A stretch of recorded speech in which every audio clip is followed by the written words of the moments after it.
Good morning, fellow students of Theosophy. It is my duty and pleasure to say a few words about the idea of harmony.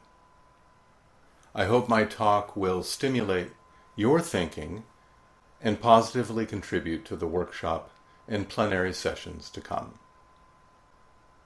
I would like to begin with a 2-minute video clip about an unexpected duet. Madison Hallberg, a senior at Portland State University this year, was preparing to sing the U.S. National Anthem for her virtual commencement when this happened. Finally tonight here, America Strong, the student about to graduate, about to sing, and then this. Oh, say, can you see? Madison Hallberg was preparing to sing the national anthem for her virtual commencement at Portland State University when a man walking by heard her warming up and signaled to the crew he'd like to join her. And so he did. And the rockets regular, the bombs bursting in air, gave proof through the night that our flag was still there. Tonight, Madison telling us she was moved by the moment she was suddenly sharing. Hi, David. It's symbolic for what we need to do as a people and as a community is to not try to outsing the person next to you, but blend with them and harmonize with them. That star-spangled That man who was walking by, Emmanuel Onreed, is a trained opera singer. And tonight he says he's grateful she was up for that duet. It was a beautiful moment that we shared, and in that moment I realized that it's essential for us to raise our voices in empowerment and in love with one another. and the home of the brave.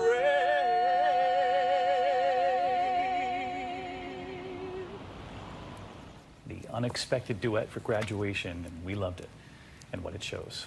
I'm David Muir. I'll see you tomorrow. Good night. There are many things to like about this clip. The singing, of course, the inspiration and initiative of the second singer, the willingness of the young woman to accept the unexpected, the fact that it is a biracial encounter, and both singers' thoughtful remarks about the significance of the meeting. It is no wonder in these times that this clip has gone viral. Viral now in a good sense. This is where my mind begins with the concept of harmony, the merging of two phenomena into one, as we find illustrated in music. Isn't that the first and most obvious connotation of harmony? The pleasure of two notes sounding together. This is the most evident example of the principle of synergy. The whole is greater than the sum of the parts. The sounding of two or more notes together in music to construct a chord is more than pleasure. It is rich in metaphysical symbolism. How do we view harmony? Is it an emergent property of two distinct notes? Or is it the emblem of a prior unity that already is? The final triumphant chord of a symphony seems to assure the spirit that the world has a law or logos, unimpeded and unfailing, despite appearances of loss, waste, and pain, that all finally find unity and completion in the one. One of the great hymns to harmony found in English literature is a speech by Lorenzo in William Shakespeare's The Merchant of Venice. How sweet the moonlight sleeps upon this bank. Here will we sit, and let the sounds of music creep in our ears. Soft stillness and the night become the touches of sweet harmony. Sit, Jessica. Look how the floor of heaven is thick inlaid with patines of bright gold. There's not the smallest orb which thou beholdest. but in his motion like an angel sings, still choiring to the young-eyed cherubims. Such music is in immortal souls. But whilst this muddy vesture of decay doth grossly close it in, we cannot hear it. The equating of love and harmony in Western philosophy goes back to the pre-Socratic philosopher Empedocles, who offered cosmological speculations on order and disorder. Empedocles attributed the balance we observe between form and chaos to the eternal opposition of love and strife. The four elements of earth, air, fire, and water are eternal. All actual change is due to their combinations and separations under the influence of love and strife. Love attracts, harmonizes, and builds form. Strife repels and separates. At one position in the cycle, love gains the upper hand. At another, strife leads. But neither can entirely supplant the other, and what we call life is possible only because of a dynamic balance between the two. Our modern understanding of order and disorder has been refined immeasurably by mathematics. Chaos theory, as I understand it, models dynamic systems through mathematics. It has been developed during the computer age because these mathematical models require great quantities of computation. But that does not mean the math is hard or sophisticated. Not at all. The equations may be very simple, but they are applied to many points on the complex number plane and iterated many times in order to model, say, the flow of air or water. Now, the surprising thing for researchers was to discover that a simple equation can determine both orderly and chaotic expressions with no outside interference. Let me dig into this a little with an example. You turn your faucet and witness a smooth flow of water. You would not be surprised if a scientist were able to model this with a simple equation. The simple behavior seems to follow a simple law. But now you open the valve a little more and the flow gets all wiggly like a rebellious snake. Where did this turbulence come from? What demon intervened between the simple equation and its determination of orderly flow? If effect follows cause, where is the complex cause that determined this complex effect?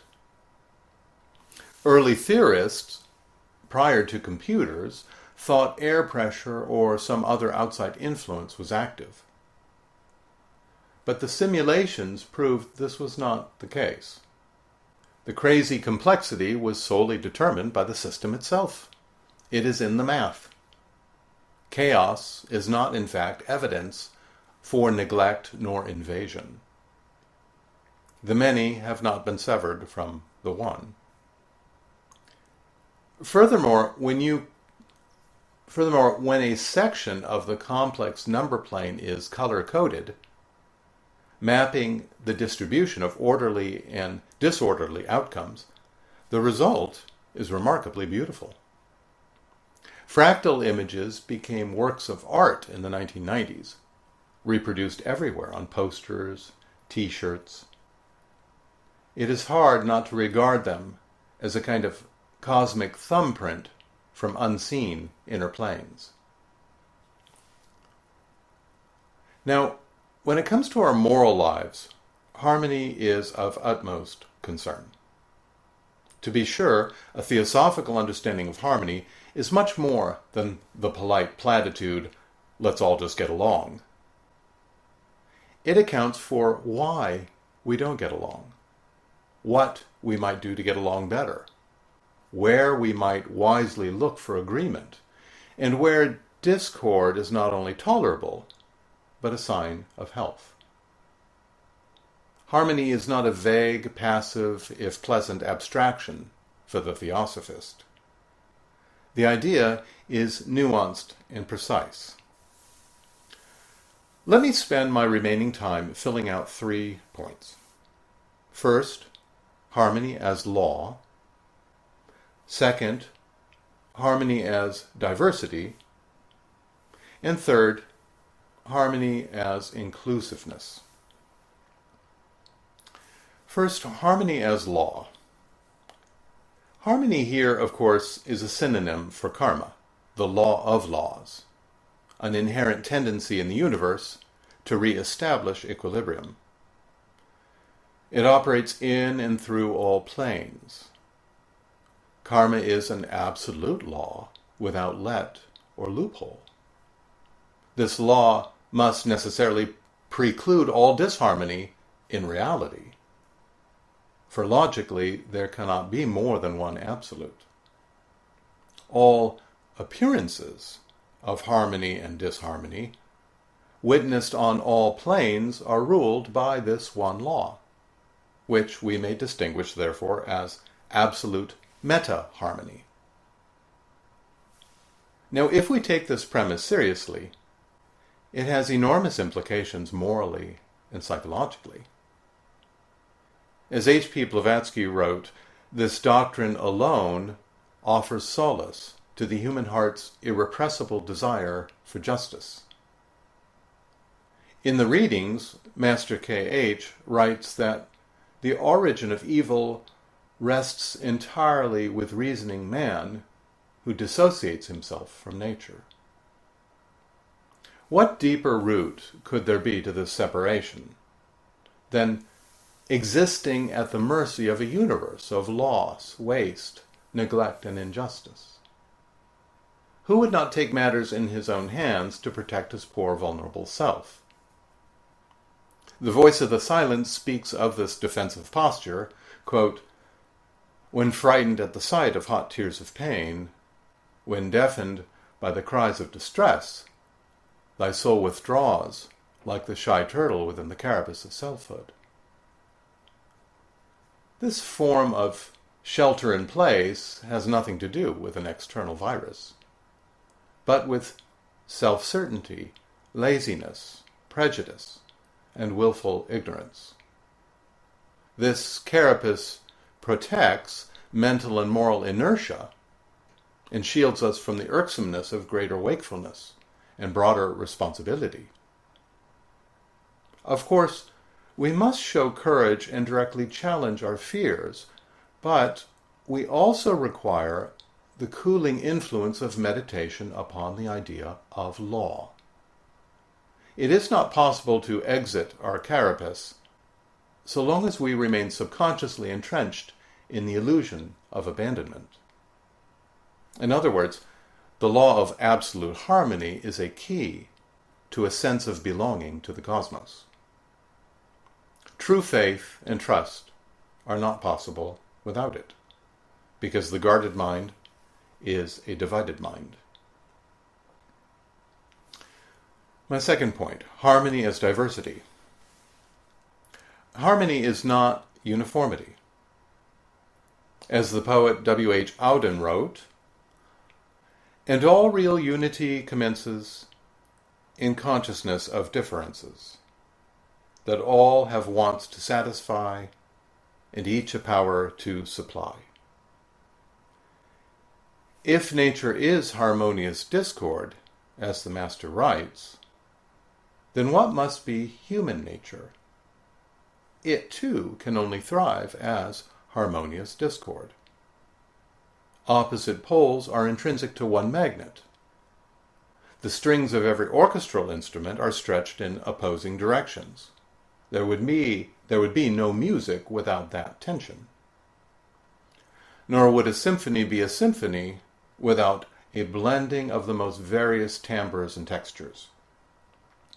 Nor would soup be soup without a recipe of varied ingredients, as described in the wonderful commentary on Confucius, quoted by John Algeo in the readings. H.P. Blavatsky wrote in her message to the American Theosophists in 1888, quote, "Orthodoxy in Theosophy is a thing neither possible nor desirable.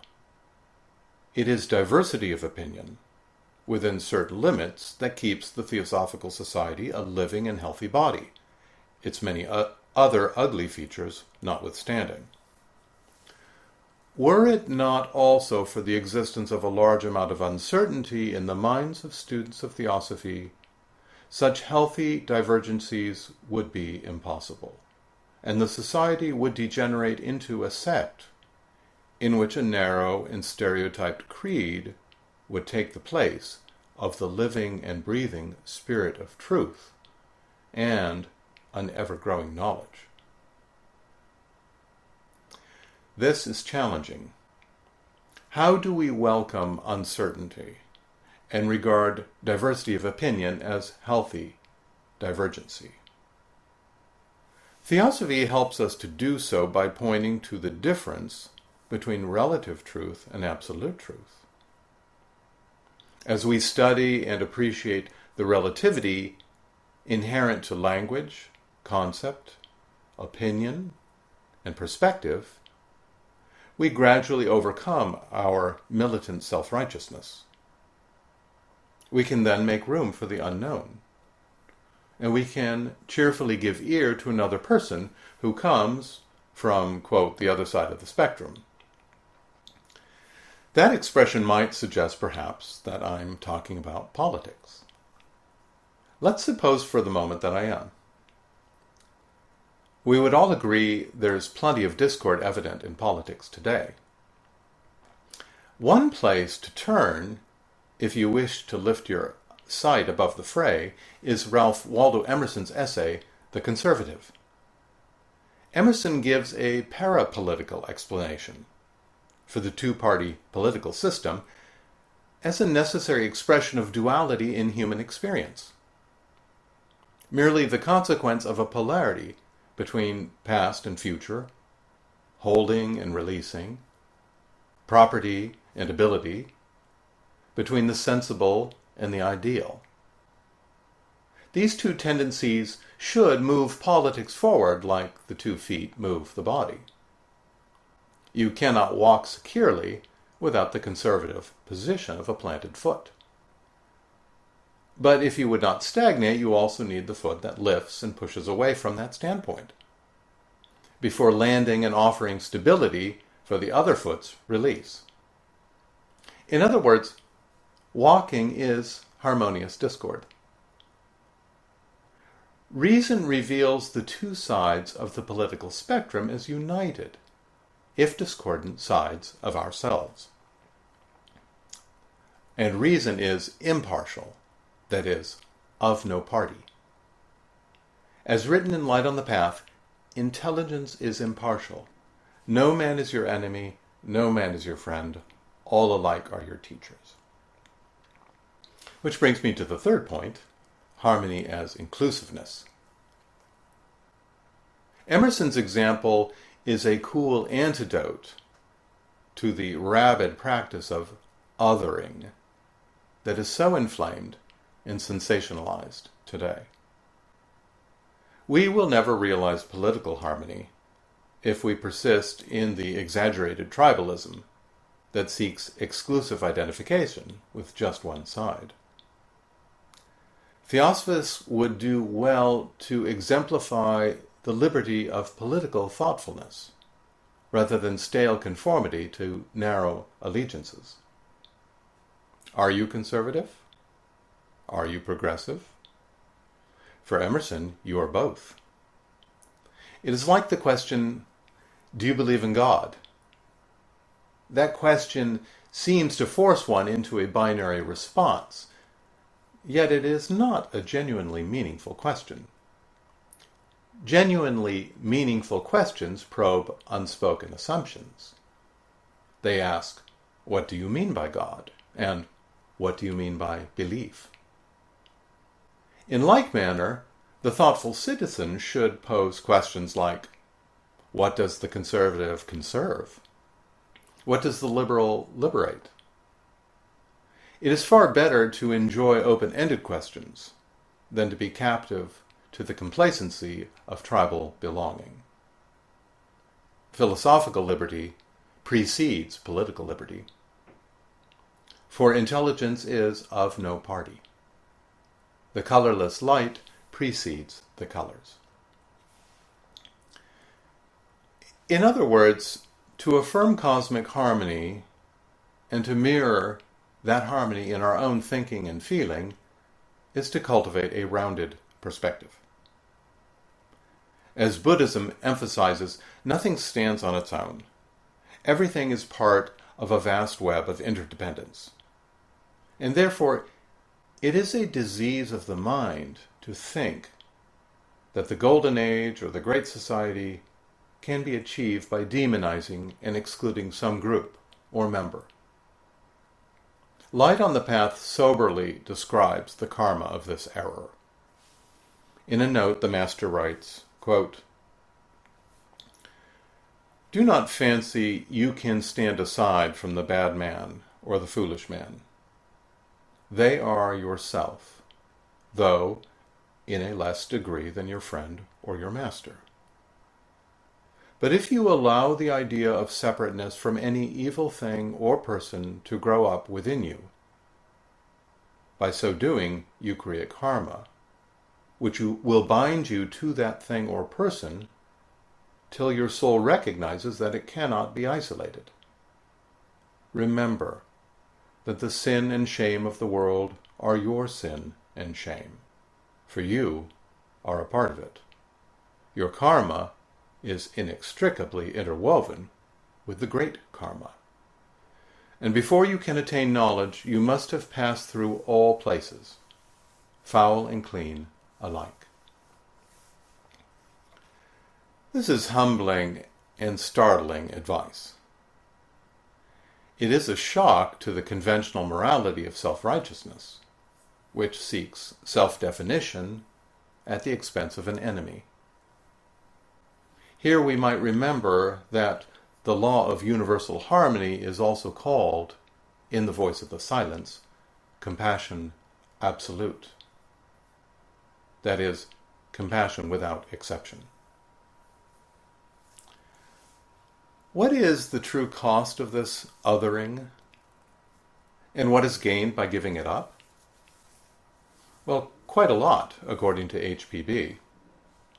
She writes in The Secret Doctrine, quote, "With right knowledge, or at any rate with a confident conviction that our neighbors will no more work to hurt us than we would think of harming them, 2/3 of the world's evil would vanish into thin air. Were no man to hurt his brother, karma nemesis would have neither cause to work for, nor weapons to act through. It is the constant presence in our midst of every element of strife and opposition, and the division of races, nations, tribes, societies, and individuals into Cains and Abels, wolves and lambs, that is the chief cause of the so-called ways of providence."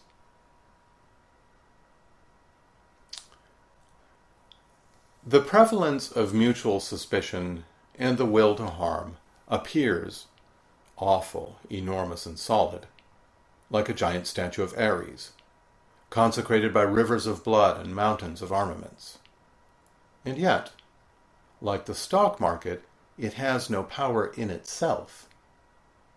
It is a projection of our attitudes, an empty idol intended to succor existential fears. Again, according to HPB, were we to establish even minimal trust, as accords with the Golden Rule, 2/3 of the world's evil would vanish into thin air. This evil let us regard as unnecessary discord. Growth always involves pain and struggle, but it does not follow then that all pain and struggle is necessary to growth. A fool may push against a locked door, but it were far easier to gain entrance by using a key. Humanity has important cycles of growth ahead, all with their peculiar challenges. But the tendency to inflame the come among us through the exaggerated voltage of divisiveness and the spawning of suspicion is abnormal and unnecessary at this stage of growth. Yet what appears so formidable could vanish into thin air. Were we to turn from battling shadows on sunlit rocks to the light within. That light is a knowledge of Theosophy and a faith in our fellow man. No wonder then that the Theosophical Society's central aim has always been universal brotherhood. The word brotherhood may sound as vague and soft as superficial connotations of the word harmony, but Theosophical teaching opens our eyes to the richness and vital relevance behind both concepts. Gradually, we learn to regard brotherhood as what it is, the practical application of the science of harmony. Thank you.